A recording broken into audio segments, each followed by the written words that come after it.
duty to consult with St. Mary's prior to making any decision that has the potential to adversely affect St. Mary's Aboriginal rights. I'm getting nervous. This is really quite emotional. You're good. All straight.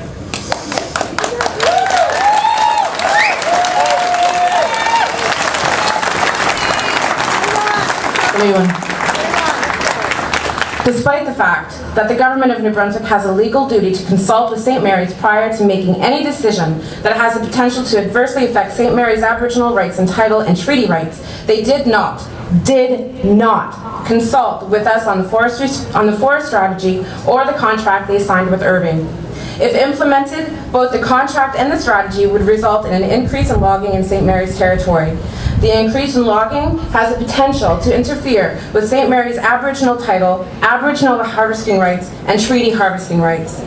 The Supreme Court of Canada has stated that the Crown has the duty to consult before making these kinds of decisions. We have serious concerns about how these decisions will interfere with our title and our rights, and that we were not offered an opportunity to sit at the table while the decisions were being made. More specifically, we are concerned with how the increase in timber harvesting will impact our rights, including our right to hunt, fish, trap, and gather. The March 12th Forest Strategy announcement from DNR included a statement that the increase in softwood annual allowable cut by 660,000 cubic meters would result in 30,000 additional cubic meters to First Nations. In our opinion, this statement is out of place and gives the illusion that First Nations were involved and will benefit from this strategy. The annual allowable cut is set by DNR. An agreement between First Nations and DNR was signed over 10 years ago. In the agreement, DNR committed to allocating 5% of that annual allowable cut to First Nations for commercial timber harvesting. An increase in 660,000 cubic meters must result in the continuation of an agreed 5% to First Nations. The 5% does not speak to larger issues, for example, being involved in the strategic decision-making process at DNR, block allocation, road building costs, etc. First Nations are giving no land for exclusive use, nor are areas set aside to practice rights. These issues continue to exist despite attempts from St. Mary's to help rectify the situation by increasing our capacity and gathering traditional knowledge data. Although DNR claims to be interested in having open dialogue and supporting a process, the Forestry Director at St. Mary's has not been contacted by DNR to meet on these issues in over a year. St. Mary's has submitted well-researched proposals to DNR, but have been denied funding. DNR continues to make decisions and go about their day-to-day business without regard for the First Nations and their constitutionally protected rights.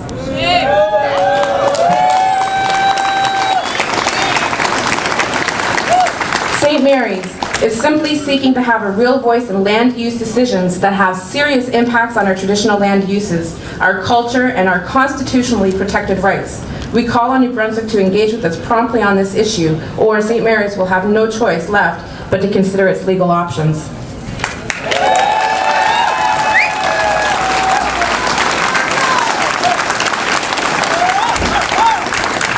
Let it be known that Canada endorsed the Declaration on the Rights of Indigenous People in 2010. The United Nations recently released a report on the rights of Indigenous people where it has been outlined that the Government of Canada has a legal obligation to formally consult with the First Nations when treaty rights are affected. It has said that treaties must be interpreted in accordance with the understanding of the Indigenous parties. From paragraph 98 of the recent report from James Anaya, he recommends that Canada should endeavour to put in place a policy framework for implementing the duty to consult that allows for Indigenous people's genuine input and involvement at the earliest stages of project development. It also includes that resource extraction should not occur on land subject to Aboriginal claims without adequate consultation with free, prior, and informed consent of the Indigenous peoples concerned.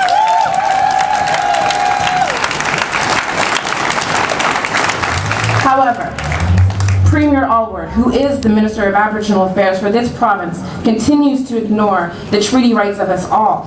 Of us all of us. We're all treaty people. This morning I spoke with a woman who was present during the TP occupation that we had here at the New Brunswick Legislature in 2011, and she's been deeply affected by a comment made by Premier Allward. And let me quote Premier Allward: "You should be happy Shale gas is to your people what the fur trade was. Now I ask you, what did the fur trade do for the First Nations people?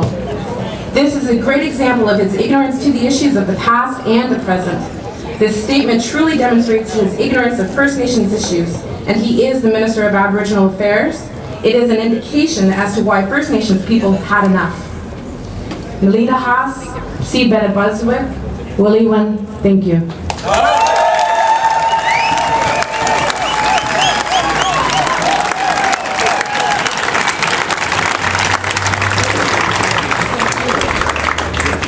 Okay, on with our list, we have the Fundy Writers Retreat, of sponsors that is, Gilles Richard Civiculture Limited, Groupe Littoral, Hampton Water The statement was First, written by Cairo a St. consultation officer at John, St. Mary's. National Farmers Union New Brunswick, Nature New Brunswick, NB